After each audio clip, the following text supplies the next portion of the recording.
Greetings and welcome to Conversation with Tony Mobley. Today on Conversation with Tony Mobley, I want to let you know that this is being simulcast on both YouTube and LinkedIn Live. And we want to welcome our radio listeners in Cincinnati, Ohio on Z98. And you can hear us on the radio by going to z98fm.com. On Conversation with Tony Mobley today, I am having a panel of educators, Sarah Deering, Carissa Worthy, and John Snyder. This is episode 79 of Conversations with Tony Mobley. Thank you, everyone, for being a part of the journey. I want to thank the team behind Conversation with Tony Mobley for all of your hard work. You can go to conversationwithtonymobley.com. And there you can register for our Mukana chat. There you can put in questions. And guess what? Those questions can be voted up and down. That's right. Courtesy of Alex Lindsay and 090. So we want to let you participate in asking questions of these educators. And so again, go to conversationwithtonymobley.com. and you can participate in the Mukana chat. And that is it. And now we're going to start our conversation with this great panel. And the first question always is, who are you? Educators, who are you? And we're going to start with Sarah Deering. Thank you, Tony, for having me. Professionally, I am the Director of Recruitment and Selection for Baltimore City Public Schools. Personally, mother of 5, busy with them, and just living life and loving life every day. Thank you, Sarah. Carissa Worthy. Thank you for having me as well. I am currently a math instructional coach in Fulton County, Georgia. I've been doing that for the last 3 years. I've also taught in the classroom for 10 years. I am working with our elementary students K through 5. Thank you. And Mr. John Snyder. Hi, Tony. I am a training manager for a call center for a regional hospital here in Northern Nevada. And so my teams help educate our new hires. I've also spent some time as a substitute teacher, as well as worked in nonprofit organizations as well. One of my passions is helping people get to their next step, whatever that is, whether it's learning how to do a job or learning how something at school. And that's why I'm here. Thank you all so much for being here with me today. We are looking forward to having a great conversation. And I want to say to the community and those who are watching, please ask your questions, parents, students, and educators. If you have questions, this is a good time to put your questions in Mukana so that you can ask the panel their questions, the questions. Thank you so much. And now we're going to ask, please give us an update on how things are going so far this year. I can start. For me, this year was really unstable to start as we were coming out of the pandemic, especially with the worker shortage. We had the advantage of having the ability for people to work from home, so we always had people apply for our positions. In fact, a lot of educators from the school system applied for our positions, which is amazing that we had full-time professional teachers asking to work a entry-level job at a call center, which tells you, I think, a lot of what happened over the last 2 years. And for me, this year was all about getting stable. And I think now at the end of the year, we're kind of in our new normal as far as what the employment field's going to look like. Okay. Carissa. Our start was also unstable. We are currently experiencing a shortage as well with getting teachers in the classroom. So everybody's kind of like all hands on deck. Everybody's trying to jump in where we can to ensure that the students are getting instruction. We're also trying to close those instructional gaps. We know with the kids being virtual for several years, there are some things that they missed, some foundational skills that were missed. So we're definitely working hard to try to close those instructional gaps this year to ensure our students are ready for testing. Sarah. Yes, very similarly. It was all hands on deck in the beginning of the year. I actually started the beginning of the school year as supporting first year principals. So I was in a variety of different schools, and the needs vary greatly from school to school. But I do think that the staffing shortage is something that we're feeling and continue to feel.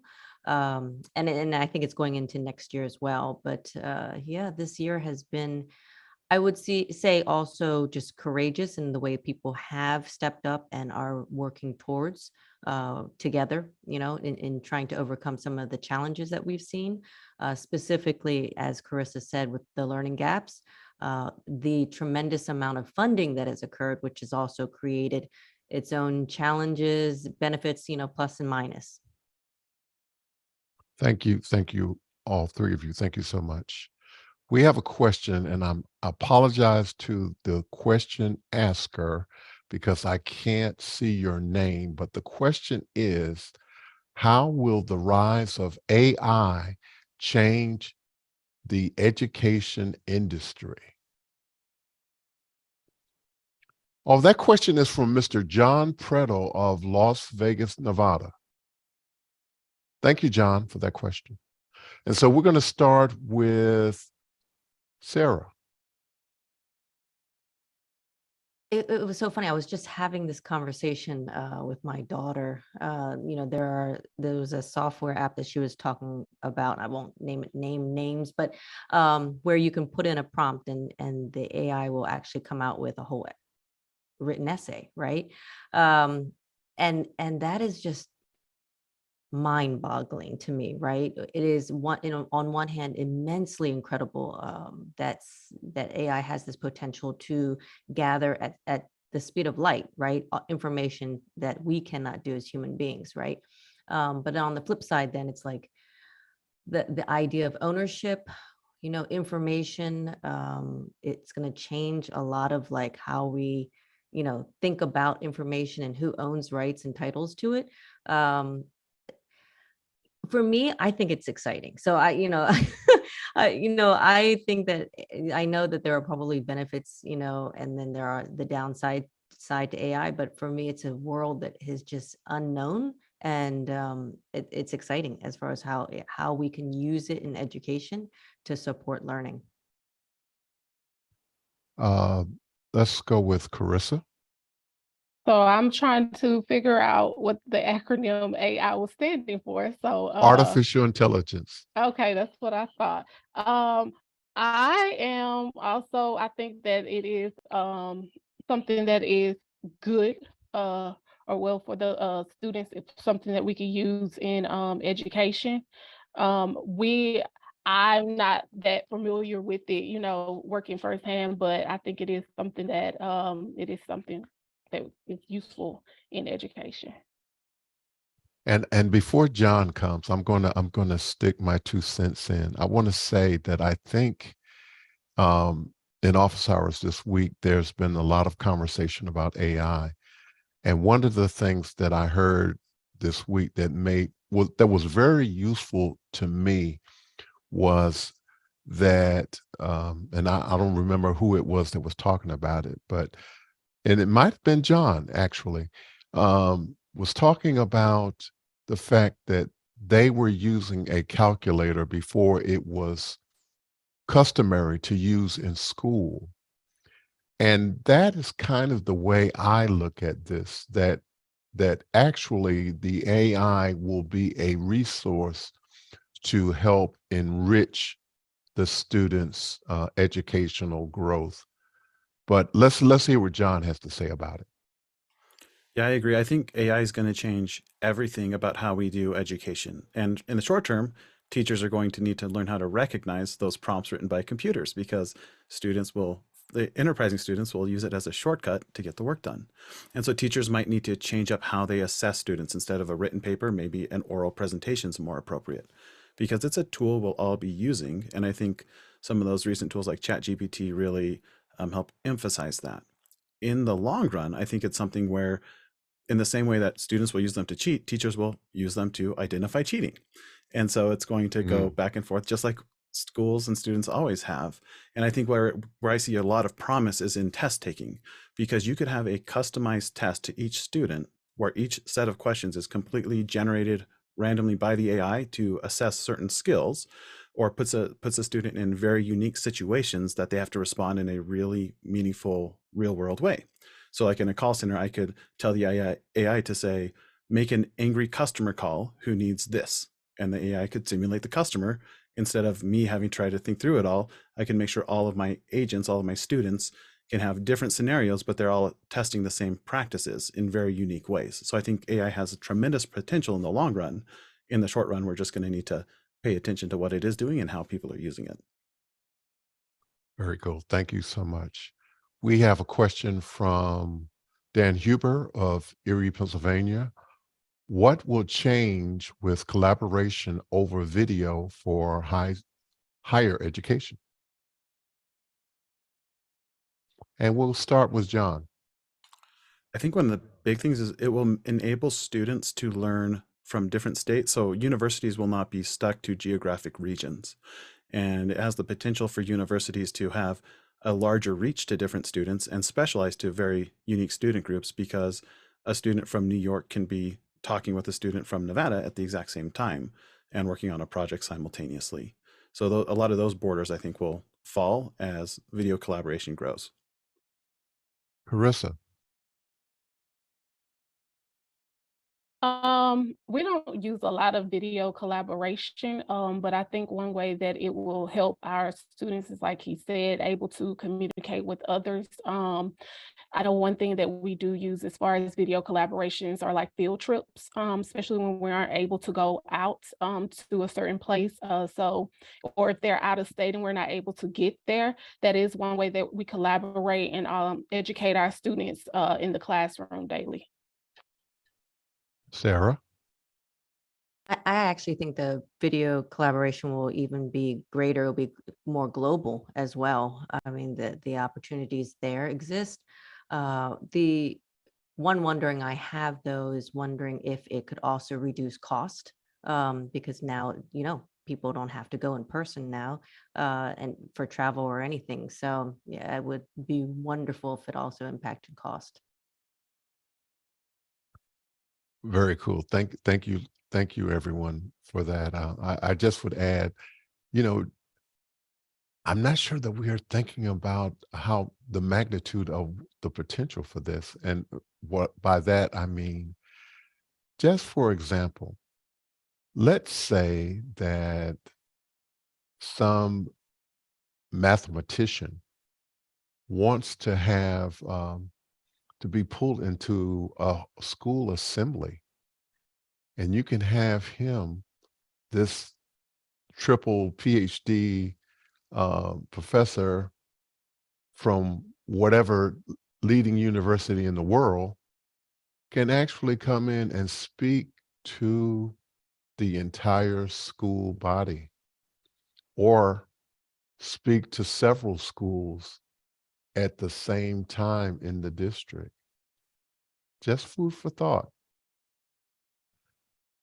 Okay.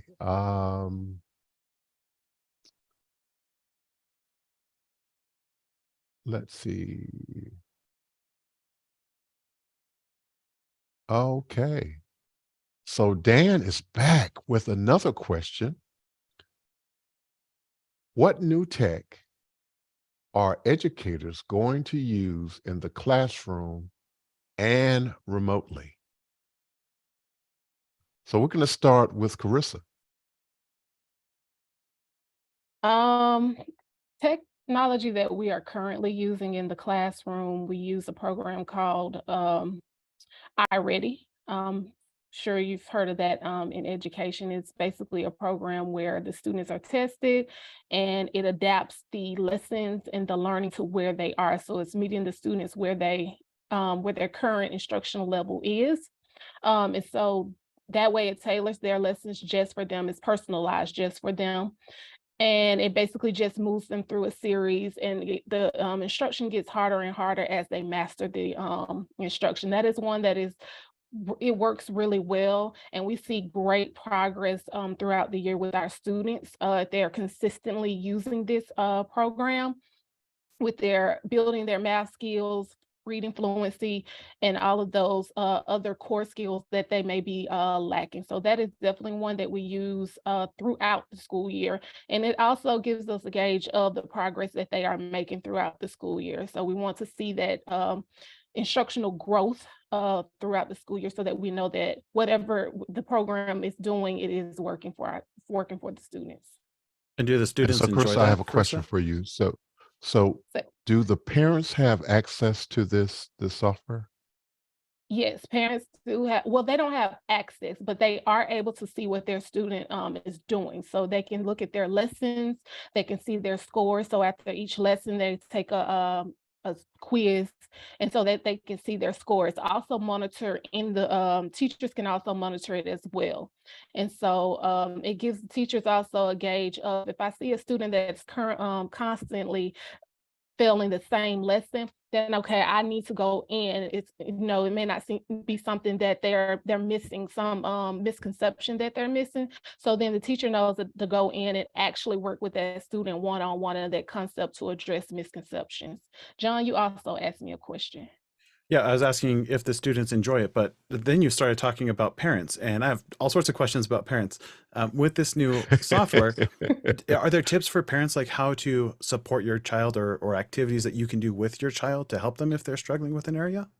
So you can actually reach out to your child's teacher and they can tell you specifics. So they're able to pull reports. So once it's called a diagnostic that they take at the beginning of the school year, and it gives you a breakdown of those specific core areas that they may be struggling with.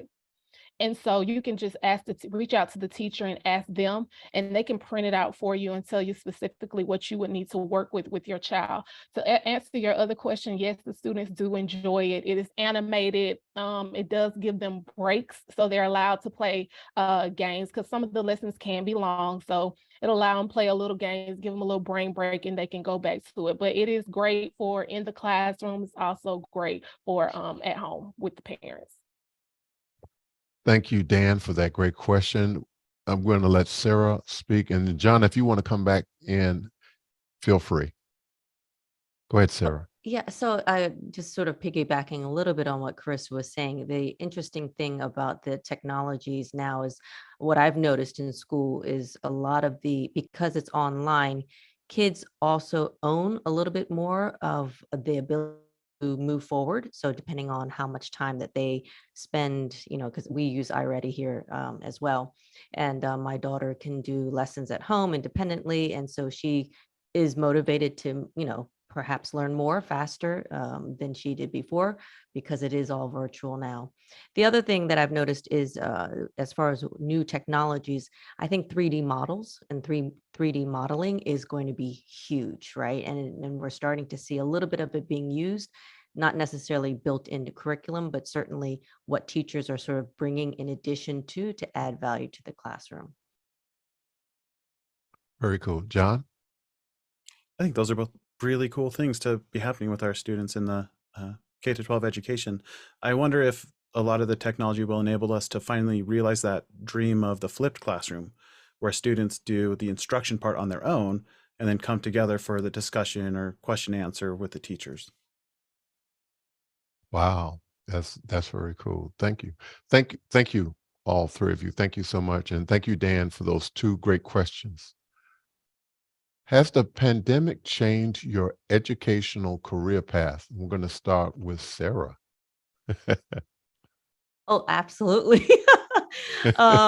So pre-pandemic, during the pandemic, I was actually a principal. Yes, it did. And here I am now, director of recruitment. So I definitely did a flip there. And additionally, I also decided to pursue my PhD, my doctorate, sorry. So it has definitely shifted. I think the space just gave me time to reflect a little bit and think about how I can be of service maybe differently. Um, yeah, not to say that principalship, I loved it, right? But it was just sort of like I felt the need for change. Thank you, Sarah. Um, John. Yeah, for us in the hospital, it was a wild ride. We went from not sure how many phone calls we'd get or how overwhelmed the hospital would be to, in the height of the pandemic, being overwhelmed and just trying to figure out how to answer calls to how do you handle 2,000 calls instantly when people find out that vaccines are available. And all this made us just constantly adapt instead of just trying to stick to a single training regimen. My training team had to learn how to be way more flexible and way faster paced. And then for me personally, I also went back to school and I got my master's degree because I had less stuff to do in the evening. So that's how it affected me personally. Carissa. The pandemic did not change my career path. I was an instructional coach. Matter of fact, that was my very first year. So it was a very interesting year trying to learn the role of a math instructional coach and doing that virtually. So it didn't change my career path, but it does look a little bit different now that I'm in the building every day, all day. And like I said earlier, just having to approach things a little bit differently. So sometimes I may have a dual role. With the teacher shortage, I may have to actually go in and teach a lesson to the students or record myself teaching a lesson that could be played for the students later on. So it didn't change my career path, but it looks a little bit different. Thank you all so much. We have well, it's really not a question. It's a statement from my friend, John Giovanni Preto of Las Vegas. And he says, on this final show of 2022, I would like to applaud Tony and his team for all of the fantastic conversations. Bravo, my friend. Onward and upward. Thank you, John Preto. Thank you so much. Thank you. Appreciate that. And John, if you don't mind, I'm going to impose upon you to just give us a question about your rocket, and I was going to say office hours space, but I know it's called Rocket. Please share information that our educators may be able to see what you're doing. He is having a launch, I believe, in May. And John, please share that information. Dan Huber is back. Thoughts on future traveling to educational conferences like EDUCAUSE. And we're going to start with Sarah.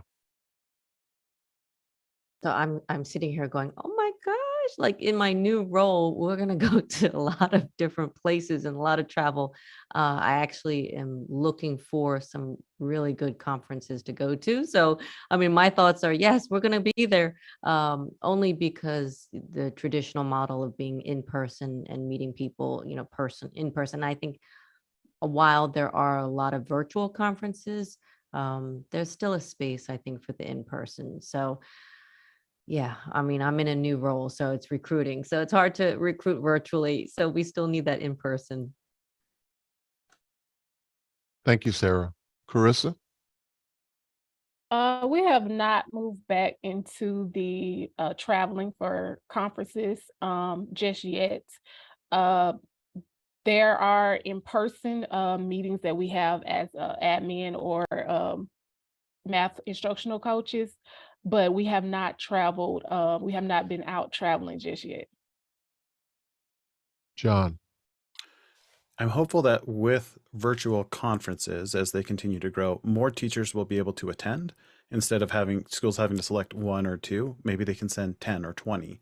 And I think they'll continue to be physical conferences as well, like Sarah was saying, because what we don't recognize often is part of the value of conferences is connecting with other human beings. And maybe those conferences and those in-person ones will change to be more focused on interactions and less on the person on the stage talking, so that they can really pull value out of those person-to-person interactions.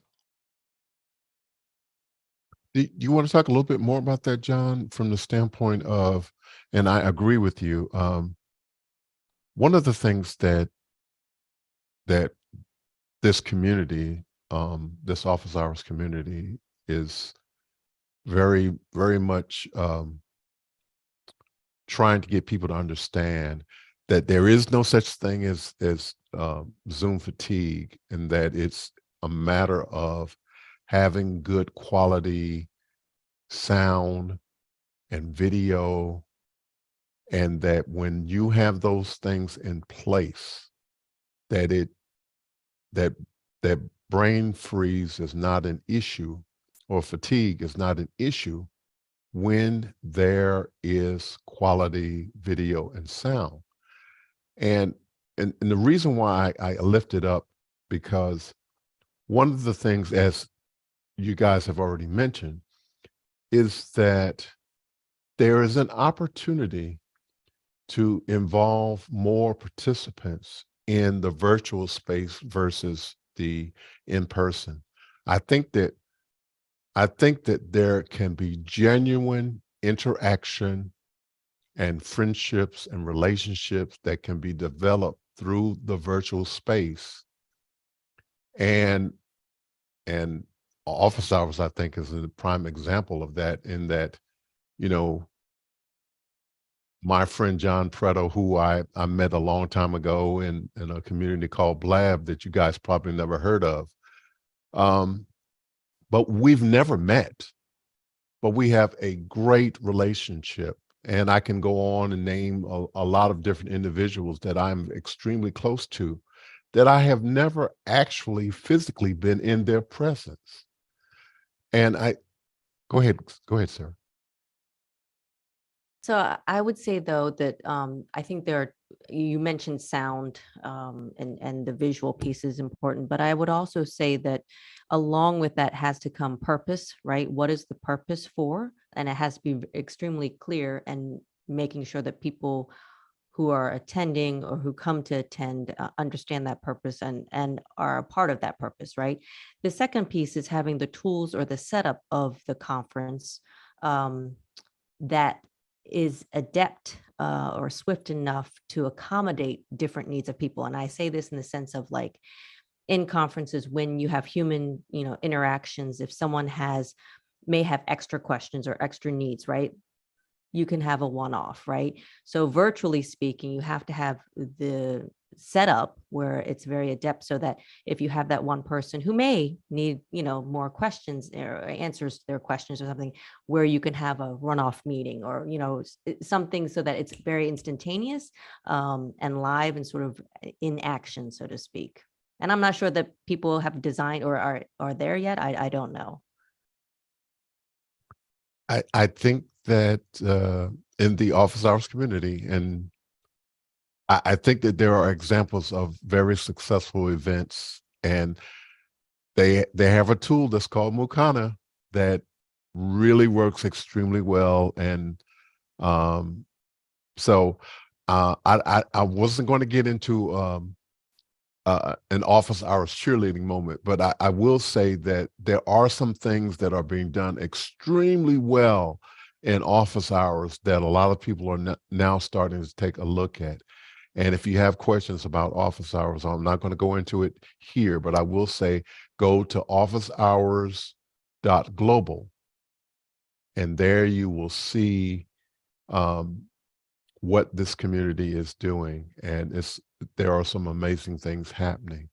And at this point, John, if you don't mind, would you share some of the things that are being done on Saturday? Yeah, so on Saturday for office hours, it's the second. Office hours is always 2 hours each day, and the first is just open question and answer for any questions people have. And then the second hour is for a specific topic. And so Saturday, I help lead Saturdays, and we focus on education topics. And what it allows us to do, because we're there every single week, and compare that to like a conference, the value that adds is that consistency of, if you don't have a question this week or it comes up in the middle of your week, you can always ask again, even if it wasn't that exact topic. So you always have access to the panel, and even better, you have access to the other people in the chat. And so what having that consistency over the course of a year, 52 hours over the course of a year, as opposed to going to a conference for 8 hours a day for 5 days, which is a similar number of hours of instruction, one, it helps eliminate the forgetting curve because you can reinforce information over time. It helps build those relationships and gives you an opportunity to put what you learned into practice before you leave the environment. And I think that's where the big value of having distributed conferences or spreading that information out over time can really make a difference in different people's lives, especially those who would otherwise attend, because a conference is more than just going to a place and getting and absorbing information. It's taking it home and using it. And so that's where I think the difference of the future versus the past really can be in the conference space, including something like an online community like office hours. Thank you, John. Carissa?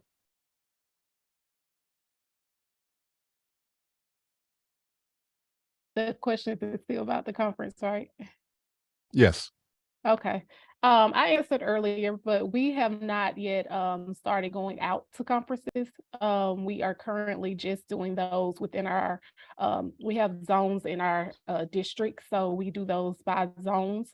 And we also may have one as a whole district, because our district is a pretty large district. So we may come together and have those, but mainly we've been doing, sticking with virtual. And we may have, like I said, have a face-to-face conference here and there. Thank you, Carissa. And you are absolutely right. I did ask you already. Sarah, did you want to add some more? No, I think that your discussion of Mukana is poignant. I just don't know that necessarily it's mainstream yet, so to speak. And I say this in the sense of like educationally, and I think to Carissa's point that while we meet virtually, it is, we're not keeping up with, right, the opportunities that meeting virtually has. It's still, we're just sort of doing the basic Zoom meeting, and so those opportunities and technologies that exist, we're still sort of behind in. Okay. Thank you all so much. The next question is, where are we now, almost 3 years after the pandemic started? How has the school environment changed? And we're going to start with John. For public school, my kids are still behind and still trying to catch up. And I think that's going to be the case for a lot of students for a very long time. And the challenge our present teachers face. In the corporate world,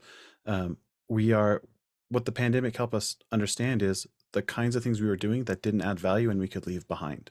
And it taught us how to train remotely or use the flipped classroom or different techniques we can use to minimize in-person contact and still have the same learning outcomes that we were achieving, that we thought were dependent on the process, but we found out because we had to, that maybe the process was not all it was cracked up to be. Thank you, John. Carissa? So I definitely agree with John. 3 years later, we are still trying to close these instructional gaps. I didn't realize until this year, specifically this year, how much our students missed during the pandemic. There, with some of them getting on here and there, some not getting on at all. So we are definitely trying to close these instructional gaps. One thing we've definitely had to do is kind of go back to the basics a lot with our students.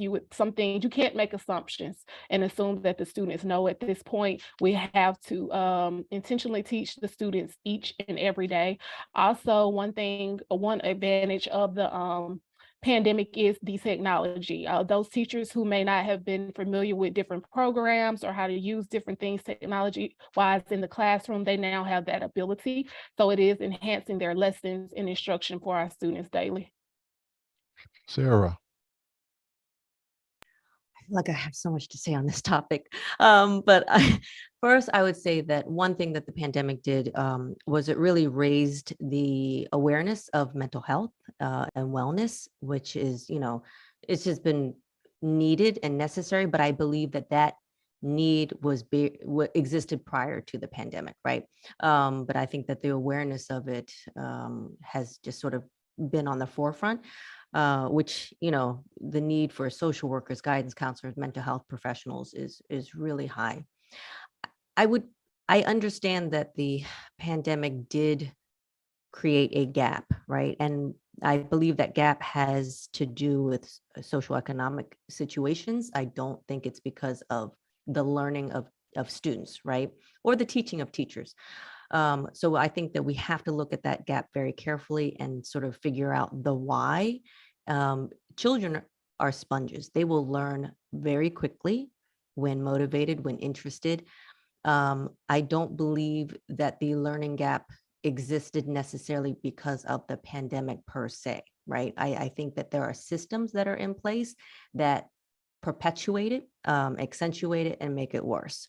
And I think that coming back and turning around from the pandemic, while there are some things that have improved or changed, I think that the systems are trying to still work within what existed before, which is not going to make a difference, a positive one, in what we need to do, right? And unfortunately, entrepreneurship, innovation, it requires people to be willing and accept failure.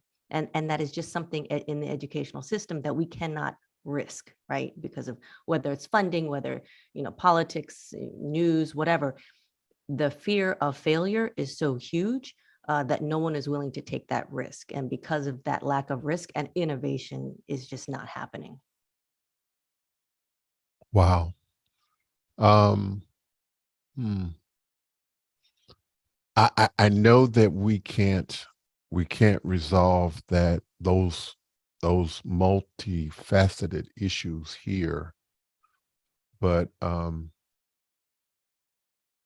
one of the major things that I think occurred during the pandemic was that, sort of speaking to some of the things that you lifted up, was that there was an issue of infrastructure from the standpoint of students in certain communities not having access to the internet, and different systems were trying different things in order to try to meet that gap. There were some systems that had school buses that had roving internet service so that students could log in, and I know that infrastructure issue of the digital divide still exists. And hmm,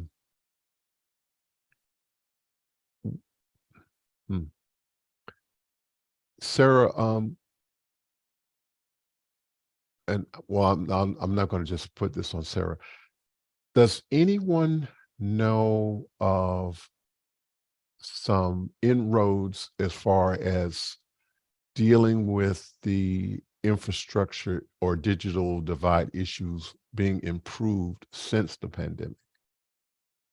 And I'm looking for volunteers. I'm not going to ask anyone to speak to it unless you want to.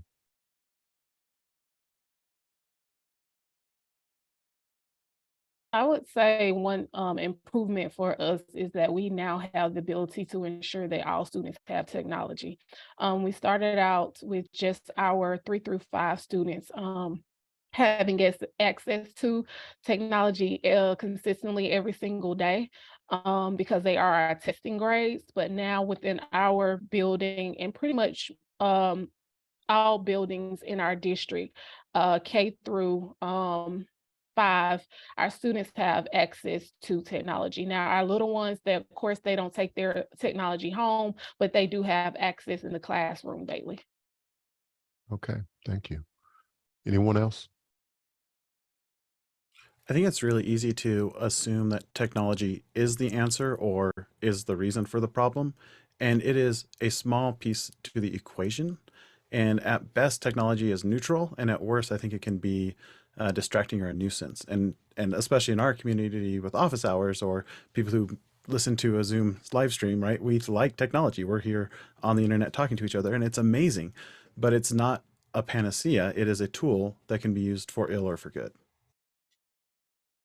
Okay. Yeah, and actually to piggyback on that, my mind goes to like while children may have computers and technology, if what they're learning to do with it isn't conducive to what the future, right? So requires. So if they're not learning how to do, Canva, or they're not learning how to do video editing or Excel sheet, like it's not just the tool of the computer, but it's like, how are we teaching them? What are they learning? And how are they applying that? Because the future, and I'll push the saying, 20 years from now, it's hard to even say what the future is going to look like as far as the workforce goes, right? And are our kids going to be ready in 20 years, to be, prepared to, work, and to make a living, and beyond, what they're learning in the math, the reading, all of that is important and that's foundational. But the skills that then how they apply go beyond that now.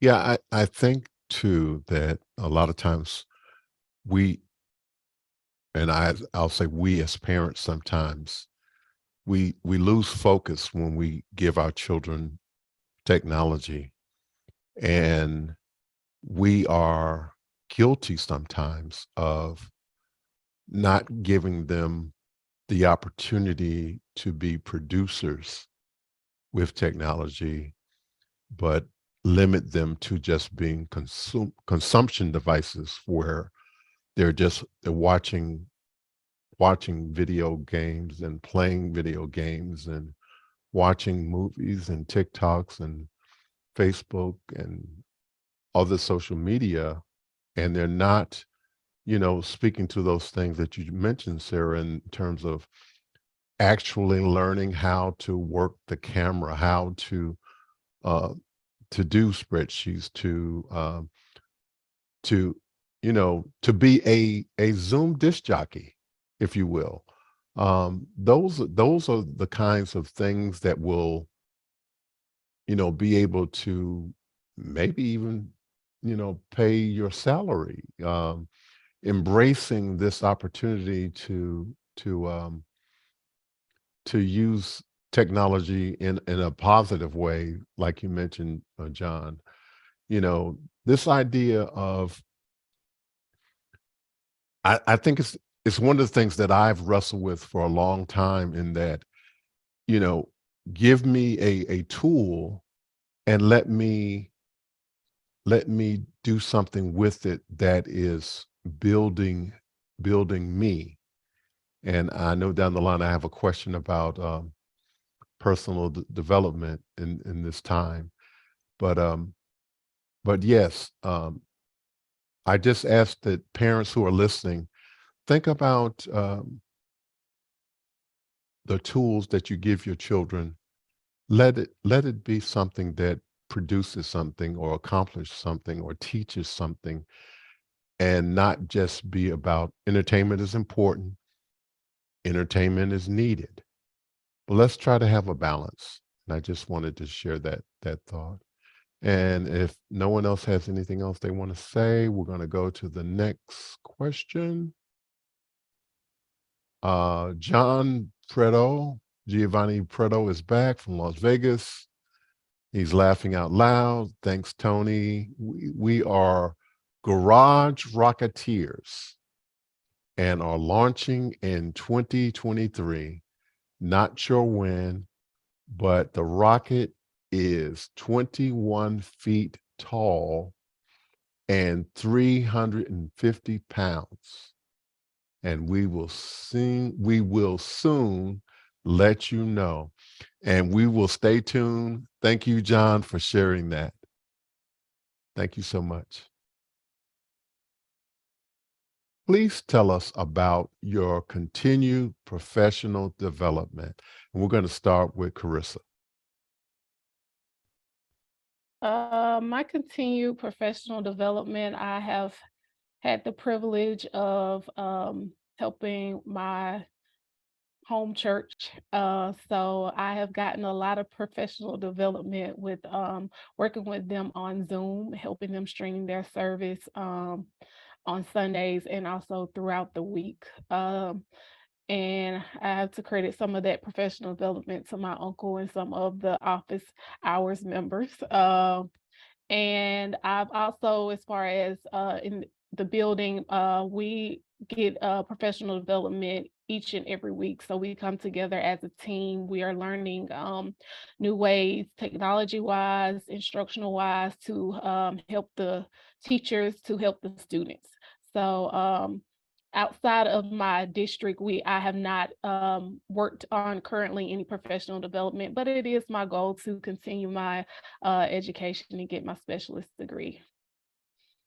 And before we go to John, I want you, Carissa, can you just briefly talk about how Miracle Bible Way Church of Christ, Macon, Georgia, started their Zoom and where they are now? So when we started, it was basically I would do like a PowerPoint presentation and show it throughout the service.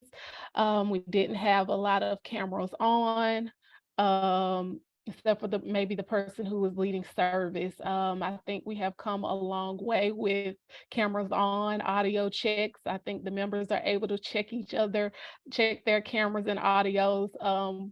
When we are not able to do it, it's a lot more interactive. We started out just with Bible study and our regular church service on Sundays. We've now moved to our Thursday night Bible studies. They're putting on production plays. So we have come from just regular Bible studies to being able to put on plays. We're also live streaming on YouTube now. Thank you. John? Yeah, for us and me personally, I think this last year has been basically trying to put your finger in a hole in the dam to stop the plug because we're short people or whatever. And then maybe we advance to like nailing something up to cover it up. And really what this next year is going to be for me and my team is take a look at what we have and completely consider revamping everything and saying, my department is moving fully remote as of like later this week, where we'll have nobody in office, and saying, now that we don't have anyone in office and we know everyone's going to be virtual, what does that mean for the best way to educate people and to train people? And it's an opportunity to challenge our preconceived notions and our existing structures. And I'm looking forward to learning how to build better e-learning modules and support my team as they do that sort of thing, and think about what will help our learners learn instead of how do we get people on the phones just so we can stop the bleeding. Thank you, John. Thank you, Carissa. Sarah?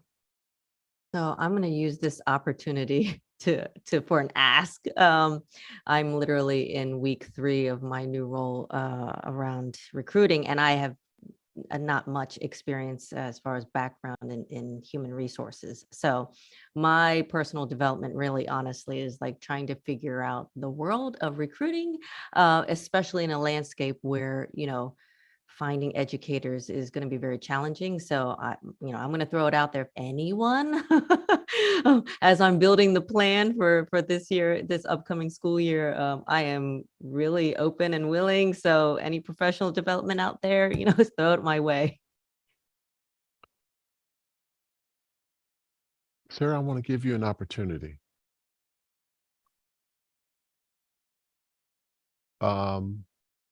You're speaking to potential teachers.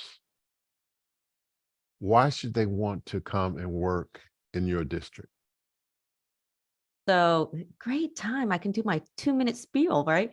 Baltimore City is a really interesting city, right? It has so much to offer, and we get a lot of negative publicity, which I think is just terrible, right? So that's the first thing, that don't listen to everything that you hear about Baltimore. We are in a great location. We're between DC, Philadelphia, New York. Like, it is prime location to get anywhere. But the benefits within Baltimore City, we have one of the highest starting salaries for teachers, educators. We also have a tiered system, which you can very quickly increase your salary. Benefits are excellent. And I will say, I've worked for the system for 18 years. The benefits are amazing. Paid education. So anyone who wants to get their master's, pursue further degrees, it is paid by the district as well. We have a lot of mentoring opportunities. So it's, like I said, I've been with the district for 18 years. So it's an excellent, excellent opportunity here. And I also want to say, I think one of your chief selling points is that I know for a fact that you are not you're not just an educator who worked in a system. Your children attended the system at work, in attendance in that system as well. Yes, actually, wherever I taught or led as a principal, my children also attended the school and currently are still, even though I'm not principal anymore, and they're really upset about that, they still attend Baltimore City schools. Thank you so much. Um, John, did we get to you? What was the question? The question was about personal development. Yeah, but I will just add on Sarah. I think one thing, Sarah, as someone who hires a lot of people, is all humans desire autonomy, mastery, and purpose. And I feel like a lot of educators, they have the vision, they have the desire to help students. And that's a huge intrinsic motivators a lot of other jobs don't have. But most schools don't develop that in their teachers or move anything past that. They say, we'll teach you, we'll pay for your school, but then teachers don't get to use that. And so you have overeducated teachers who feel stuck in their job. And I wonder what opportunities you have for internal career laddering or growth and how you can leverage that to help retain teachers so you have fewer of them leaving in the first place. That would be just some initial thoughts I would have. Thank you for sharing that, John. Appreciate that. Definitely. The next definitely question good point. is, can you share a past success from the beginning of this school year? And we're going to start with Carissa. Past success this school year, just making it to up until this point. Uh, I would say for us now, we are fully staffed. So we were not fully staffed at the beginning of the school year. So we had 3 positions open. So we have filled those 3 and we are now, our teachers are staying. We haven't had any more to leave. So that is definitely one success that we now have teachers in each classroom to teach the students daily. And I can just also say from just looking at our data, because that's part of what my position is to look at the math data. We are definitely making gains. Our students are making gains from where they started at the beginning of the school year. So that has also been a success, and just continuing to put things in place so that they continue to make those gains throughout the year. Thank you. John. Yeah, this year we trained around 250 new employees, my team of 9 people. And that was the most we had trained by a factor of about 100 people. And I'm really proud of the work they did for that. And more importantly, because we've done a good job training and our teams have done a great job supporting our new hires, we've had a lot less attrition. And so we too are fully staffed, and it makes a huge difference for us to be able to take care of our patients. So I'm proud of our team for doing that. Sarah. So it's been a tough year actually in education. So I think all around, I would say though, I'm very positive, and just personally, I would say that I am more positive now as we sort of end this year. Although we're in the middle of the school year, I am very hopeful and positive that the next year, I feel an energy, so to speak. It's sort of this feeling of like we hit a really low, and there's nowhere to go now. We have to continue to grow and do better. And I do think that people are re-energized to do that better. So I feel more hopeful. I'll just say that. Well, thank you. Thank you. Thank you all so much. What do you want parents and students to know? What do you want them to know at this point in the school year? What do you want parents and students to know? What should they know? And we're going to start with John with that. As a parent, and I was a straight A student my whole life. My wife was a straight A student, and one of our children is really struggling with math. And I want other parents to know it's okay if your kid gets an F. It doesn't reflect on you as a parent. It doesn't reflect on the teacher necessarily. Your kid might just need additional help, and it's okay. Thank you, John. Carissa? I would like the parents to know that their involvement is important.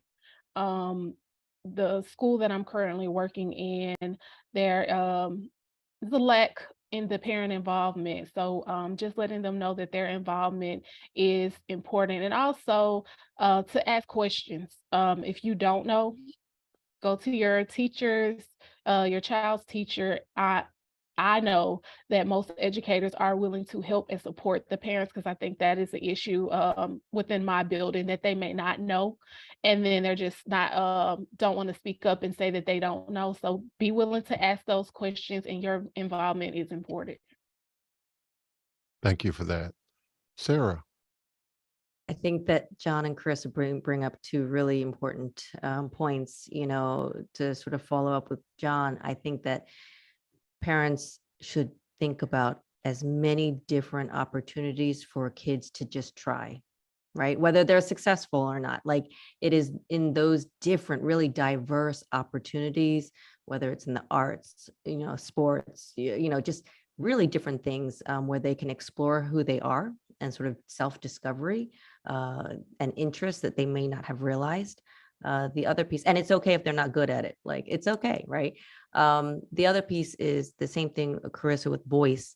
I can't tell you enough as an educator that parents and students have more power than they realize to change education, right? Or to push an idea, or, to demand certain things. Like, their voices have to be heard and are heard, and they don't realize it, right? So I would say for parents, listening now, you have so much power to make positive change in schools and in education. Don't be afraid, right? Like really realize it, because we have to be seen as an educator and a parent. We are allies in the work as educators to parents. Like, you have to be an ally. And the things that teachers are demanding, whether it's small classroom sizes, more financial support for extracurricular activities, all of these things happen, and will happen, I think, more powerfully if parents are actively involved and heard. And I'm going to echo everything that you said, Sarah, and just add partners in their child education. I think that is the key. That they have to have some investment in it and not leave it all on the educator. So thank you all so much for that. And I think we have one more question. And it looks like we may not. And so I'm going to say thank you all so much for being here with me today. I really appreciate it. And we could have, we really could have stayed on a few of those questions quite a bit longer.